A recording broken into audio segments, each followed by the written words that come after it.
Hello,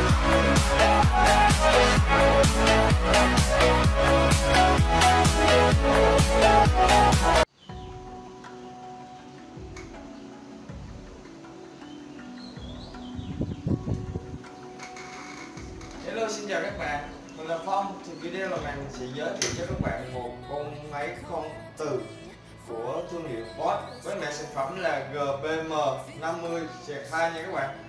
Thì đầu tiên đi kèm với máy con từ thì hãng cho chúng ta rất là nhiều linh kiện đi kèm, như là một cái dây đai an toàn nha các bạn, khi sử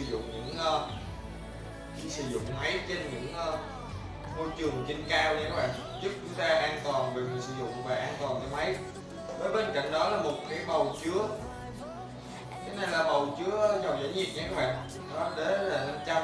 Đây, có thể hít là sát luôn nha các bạn. Đây, đấy, cặp bình rất là tiện lợi. Và một cái áo côn đi kèm theo nha các bạn, một cái áo côn đi kèm theo để giúp chúng ta gắn mũi đùi gà nha các bạn, để mình con xoắn được nha các bạn. Và tiếp theo đó là ba cái lục giác để chúng ta tháo và lắp mũi con từ nha các bạn.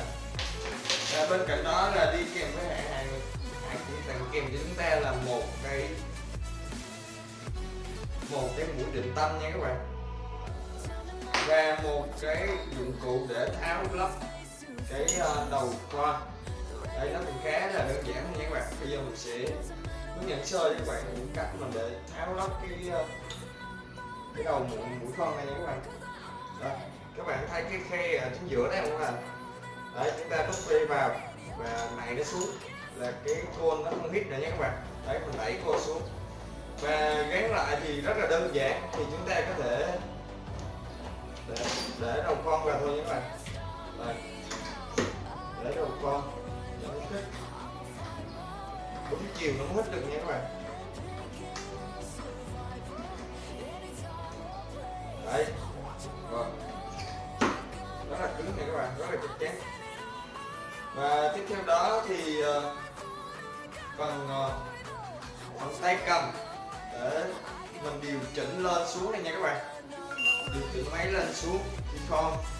Và bên cạnh đó thì những bộ phận điều khiển thì chúng ta có dây điện thì khá là dài, khoảng 4-5 mét nha các bạn, với một cái chế độ nữa là cái dây điện này có chế độ, con máy này sử dụng cái chế độ dây điện để chúng ta kiểm tra nguồn điện, và nếu mà có bị rò rỉ điện thì nó sẽ tự động ngắt máy luôn nha các bạn, rất là hay và rất là an toàn, với sử dụng dòng điện gia đình 220V và 2 chấu.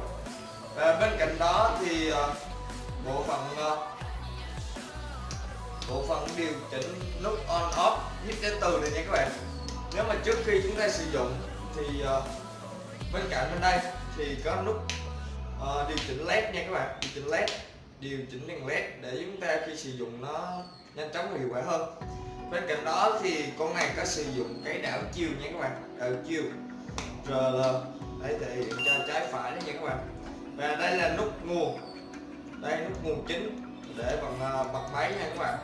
Và bên đây thì có phần đèn để hiển thị hít đến từ và hiển thị cảnh báo nha các bạn, nếu mà từ không đủ nó sẽ cảnh báo, khá là an toàn. Và bên cạnh đó thì đến phần bên này thì có bộ phận tem in cảnh báo khi chúng ta sử dụng máy con từ thì không nên treo như thế này, hoặc là từ không đủ thì có cái cảnh báo trên đây các bạn, đó đầy đủ và cảnh báo led. Với bên cạnh đó thì cái nút điều chỉnh nhanh chậm khi con nha các bạn. Đây, có hai chế độ, số 1 và số 2, và nhanh thì chậm theo cái mức độ mà chúng ta điều chỉnh con nha các bạn. Nếu mà con vật liệu trong vật liệu dày kiên cố thì chúng ta phải con chậm để đảm bảo hơn. Và bên cạnh đó thì phần tem ghi thông số kỹ thuật và số series máy trên đây nha các bạn, đó, thể hiện rất là đầy đủ trên này. Và tiếp theo thì nó con ruột gà con xoắn thì nó con được mũi từ 16 mm nha các bạn.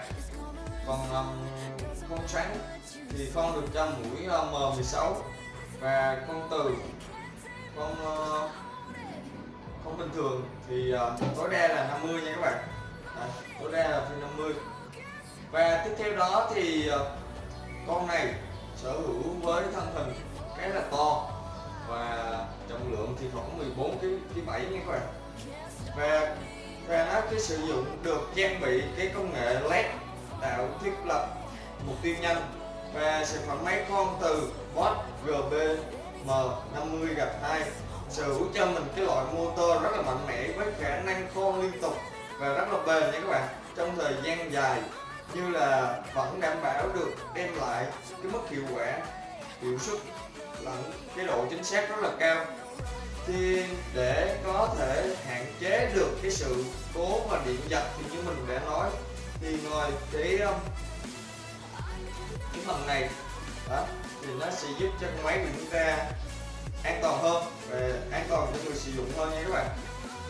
Và tiếp theo đó thì với công suất của nó sử dụng lên tới là 1200W nha các bạn, và rất là mạnh với trọng lượng là 14 kg 7, với tốc độ không tải là từ 50 cho tới 250, là cái vòng điều chỉnh nhanh chậm ở những phần motor đây nha các bạn.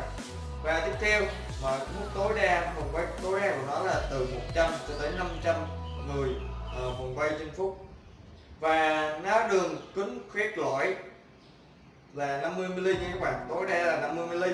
Còn đường kính con sắn như mình đã nói, để gắn cái áo côn này nha các bạn, để gắn con sắn thì nó tối đa là 23mm, và nó sử dụng cái đường kính taro ren nha các bạn. Taro ren thì tối đa là 16mm, đây cũng gắn vào áo côn này, và với cái lực hút đế từ là 14.000 Newton nha các bạn. Như các bạn thấy thì đây thì cái đế từ nó thì khá là chắc chắn, và chúng ta khi sử dụng lưu ý là chúng ta trước khi sử dụng thì chúng ta nên bật cái nút từ trước nha các bạn, nút hít đế từ trước để cho máy chúng ta hít từ trước và ổn định.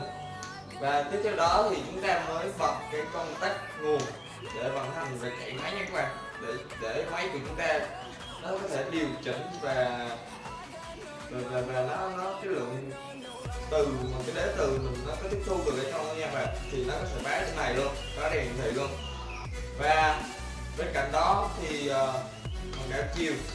Tiếp theo thì cái bộ phận mà nếu mà chúng ta tắt máy thì chúng ta phải đầu tiên là phải tắt nguồn trước nha các bạn, tắt nguồn điện trước và cho máy ngừng hẳn chạy, ngừng hẳn rồi chúng ta mới tháo dây và tắt đế từ nha các bạn.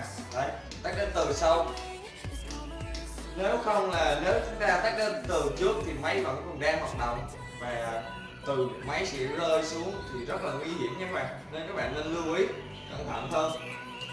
Và bên cạnh đó thì phần tem phiếu bảo hành chính hãng của Bosch thì 2 tháng, và catalog hướng dẫn sử dụng, cách gắn mũi rất là chi tiết trên catalog nha các bạn, nên các bạn nên sử dụng trước khi sử dụng thì nên đọc hướng dẫn sử dụng catalog trước ở trên này, rất là chi tiết. Và tiếp theo thì bên mình cũng có bán mũi khoan từ chính hãng của Hitachi của Nhật Bản nha các bạn, mũi khoan từ của Nhật Bản.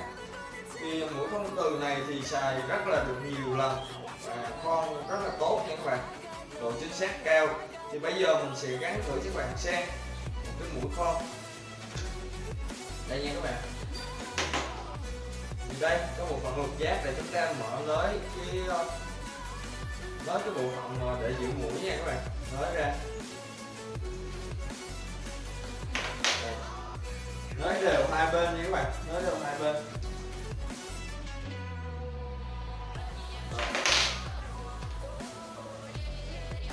Đấy.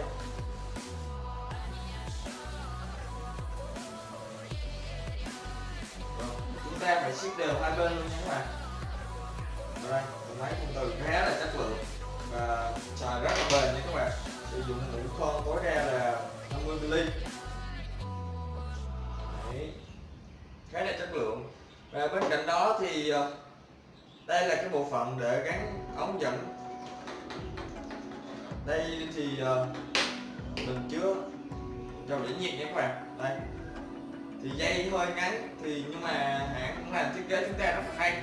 Có cái đế 500 đây để chúng ta khi hít vào cái đế từ nha các bạn. Đấy, rất là tiện lợi. Thì mình cũng vừa review sơ cho các bạn một con máy khôn từ của hãng Bosch với sử dụng đường kính tối đa là 50mm. Nếu các bạn có thắc mắc hoặc muốn tư vấn thêm về cái sản phẩm GVM50-2 của Bosch này thì hãy liên hệ tới số điện thoại hoặc truy cập đường link website dưới phần video. Nếu các bạn thấy video Down the river we drunk and all of our thumbs went up in the air. Sung it in the wind, listen to the thunder rolling over and over we down. We're getting on fire, we're raising up higher.